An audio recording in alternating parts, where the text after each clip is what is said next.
cities in the United States have something in common. The oldest part of the city, usually downtown, have gridded streets. Why are many of cities in the United States originally designed with a grid street pattern? There are many reasons. Here are the most critical ones. First is human nature. Early U.S. cities adopted the grid since it was the cool thing to do, as it was the base way to lay out a city. At the time, it was the wide streets of Versailles, followed by the Wren Plan of London in 1666. Or finally, the most influential plan, the one that captured the imagination of a new nation, done by William Penn, was the plan for Philadelphia, which wasn't the first colonial city to use a simple grid plan, but it was influential in spreading the idea of a rational grid pattern. If the grid is good enough for the most powerful city, it must be good for all cities, right? Of course not. There are many practical reasons for using a grid, like the expectation of a city growing fast. Amsterdam, known as New York in its earliest days, New York streets were laid down with no pattern and ended at Wall Street, named after the literal wall that separated the city from the wilds of Manhattan. In 1811, a group of civic leaders predicted that New York would continue to grow at a rapid pace, following a repetitive grid that followed the entire city. Less than 100 years later, it was a city of more than 3 million people. Due to its rapid growth, the use of a repetitive grid made sense for the city, but just because it fit this city doesn't mean it has to fit all cities. The grid system was the founding framework in many American towns and cities. For many centuries, the grid was the base for planners to use. It wasn't until 1950 when they were widely discarded since the movement to the suburbs. It's not hard to see the change in the development since the 20th century. Many cities begin to fill with skyscrapers, leaving the layout of a neighborhood at street level to the volume of buildings, an effect that can be seen in urban development and zoning. Zoning codes have resulted in the segregation of urban space usage. Retail stores, homes, as well as other commercial usage now take place in different parts of a city, where instead they should intermix. A good example of change happening in downtown San Diego and Little Italy is the groundbreaking of Piazza Familia, a European-style pedestrian plaza projected to become the new heart of Little Italy. Plans for the public square include classic Italian architectural detail and design, including a fountain and paving tiles. It will have space for stalls for weekly farmers market and host cultural performances and events. A good design idea is Barcelona. They took 9 square blocks of city. Rather than all traffic being permitted on all streets between and among those blocks, they cordoned off a perimeter to keep traffic, freight, and city buses on that. In the interior, they allow only local vehicles traveling at a very low speed of under 10 miles per hour. And with that, they made the interior streets a one-way loop, so none of them serve through streets. The latest crowd surge in Times Square began in 2009 after the city closed a stretch of Broadway between 42nd and 47th Street, creating a series of public plazas and nearly doubling the amount of pedestrian space to 480,000 people. A good design solution they did was they converted a two-way street to a one-way street, with bike and pedestrian lanes added, separated from traffic by planters. Another good idea was Pedestrian Plaza, which was created on former street space by extending the sidewalk corners at Broadway and East 17th Streets where turns were no longer possible. They also made bike and pedestrian facilities upgraded through this section, including traffic-separated bike lanes and shorter crossing distance at intersections.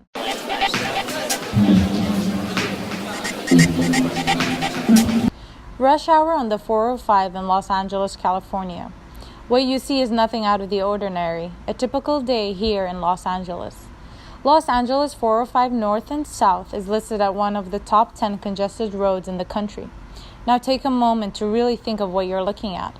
Tossing aside the environmental and other negative consequences of this method of transportation, is this fun? Who enjoys the constant braking and gassing and boredom of wishing you got on the road sooner or even waited longer? But you get the point. So what did officials do to solve this problem? They added more lanes and, of course, made it worse. According to the LA Times, traffic congestion has increased 6% and costed us over $1 billion to do. It seems almost ridiculous that a majority of people still haven't noticed that with many people traveling to the same location, mass transportation would be a much better solution, even when it's shown again and again that the method would be a faster, safer, and healthier option.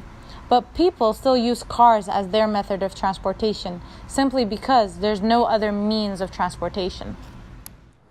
Well, I'm Joe Galliani, and I'm currently the organizer of the South Bay 350 Climate Action Group, and I've been working full-time in the environmental community and field since about 2007.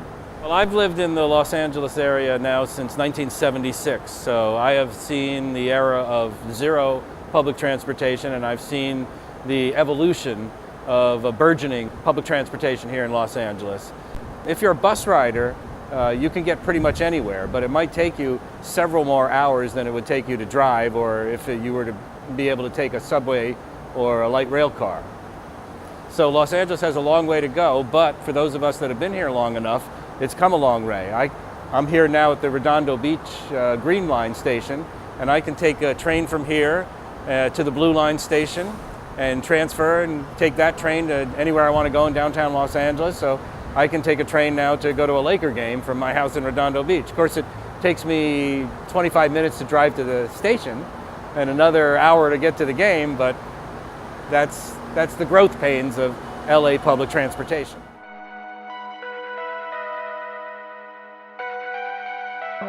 In 2012, about 3,100 crashes occurred every day, causing an average of 92 deaths per day. That's a total of 32,750 deaths per year. And that does not include all of those who survived the accident, only to become physically disabled for the rest of their lives.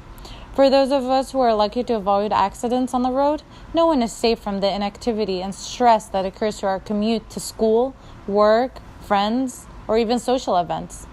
These are causing severe health problems and in return driving up our health care costs. According to the Government of Public Health website, obesity has emerged a major driving force in healthcare costs. In 2006, the economic burden of obesity in the county was estimated at $6 billion, including $3.6 billion in healthcare costs and $2.4 billion in costs due to loss of productivity. Why is our obesity rate so high? It's largely because there's so much sitting involved. People wake up every day, drive to work, sit in a desk for 8 hours, then drive home to sit at a table to eat, socialize, watch some TV, then finally off to bed, and they repeat the cycle over and over. No matter how few minutes doctors suggest that people should exercise per day, it seems to be too many for a person to fit in their daily routine. The problem is that exercise shouldn't be something that people should fit into their day. Exercise should be a natural part of the day, something unavoidable, just like it was during our evolution. According to the World Health Organization, approximately 3.2 million deaths each year are attributed to the insufficiency of physical activity. In places where physical activity is the norm, people are less likely to drive cars, and obesity rates are significantly lower. Take San Francisco, for example. Car driving is nowhere near the most valuable means of transportation and is apparent in their obesity rates. According to the U.S. Department of Health and Human Services, only 10.5% of people in San Francisco are obese. That's half the amount of Los Angeles, who are at 21.5%, and that doesn't include simply those who are overweight. Cities all over the world, such as Amsterdam's 11.5% obesity rate, have one thing in common. Their citizens ride bikes. People don't usually comment on the benefits they receive for not using a car, like exercise, the ability to avoid traffic, having their own lanes. This is expected, and the idea of owning a car seems wasteful, almost silly to them. Well, I live in Amsterdam, so I mostly use my bike to get around. It's most easy. And then sometimes I take the train to visit my parents. How often have you used a car in the last year or so? Not so much.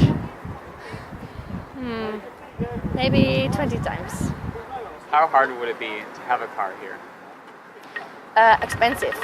Not that hard, but expensive to park. And yeah. So you feel like you saved a lot of money not driving around and just using Yes. other kinds of transportation? Yes, and public transport is good, and especially in the city, a bicycle is perfect. So I don't need it. I don't need a car. Hi, I'm Yair. I'm 20 years old. I live in Amsterdam, and I'm studying HR. How often do you use the other means of transportation around Europe besides car? Most of the time, my bicycle, and sometimes the metro or the bus if it rains. But like always, the bicycle. How often in the last year have you used a car?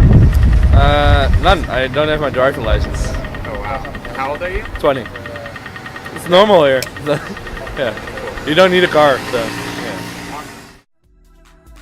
Contrast this attitude to Los Angeles, to where people ticket bikers for not using a bike lane, which in many cases aren't even provided.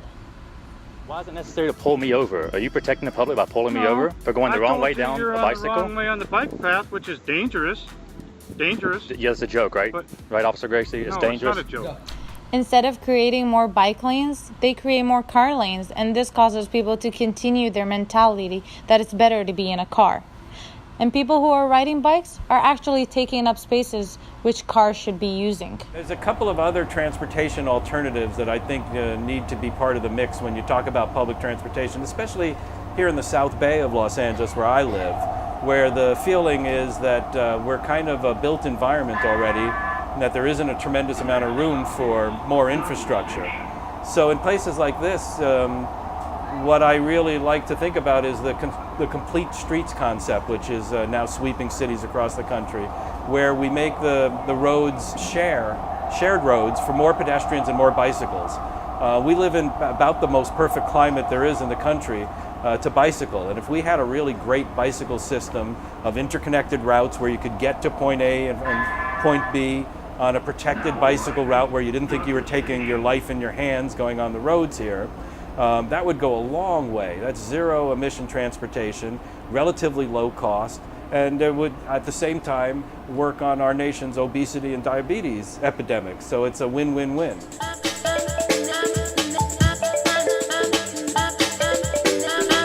Public transportation is one of the absolute keys to solving the climate crisis that we're currently in.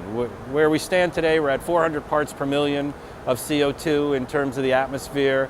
We have a carbon budget that's quickly dwindling. There are some scientists that say in a worst case scenario, we have 11 years before we reach our carbon budget and get us to 2 degrees of global warming, which every scientist has agreed is the danger zone from which we will not recover. So when you understand that automotive transportation and transportation overall is such a huge percentage of our greenhouse gases and the emissions that we emit, you can see that that's one sector where we can really make a difference. If we can get people out of ICE, out of internal combustion engine cars, and into public transportation, especially when it's electrified transportation, we're doing a huge job and in terms of being able to reduce our emissions and being able to reduce our greenhouse gases. And frankly, you know, with the clock ticking, it can't come soon enough. During World War II, Los Angeles smog was strong enough that some people suspected a Japanese chemical attack. Many doctors believed that the chemicals would lead to lung cancer and other diseases.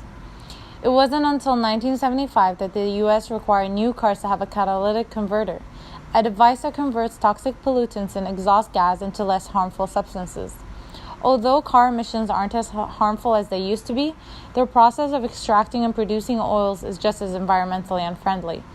And it's beginning to exponentially increase in price, and many countries have begun to deal with peak oils, and we still continue to fill up our tanks weekly.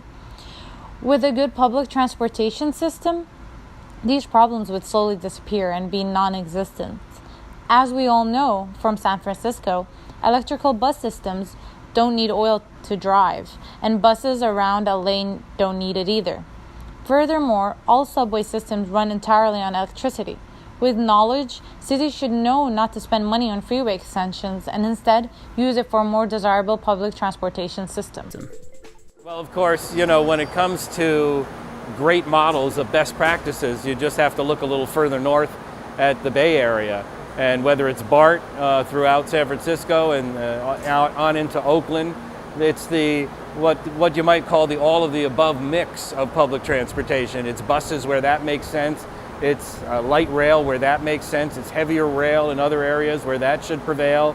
And it's back to the future with the cable cars. I mean, how many cities across this country would love to have a system, even as old as it is, like San Francisco's famed cable cars to get around?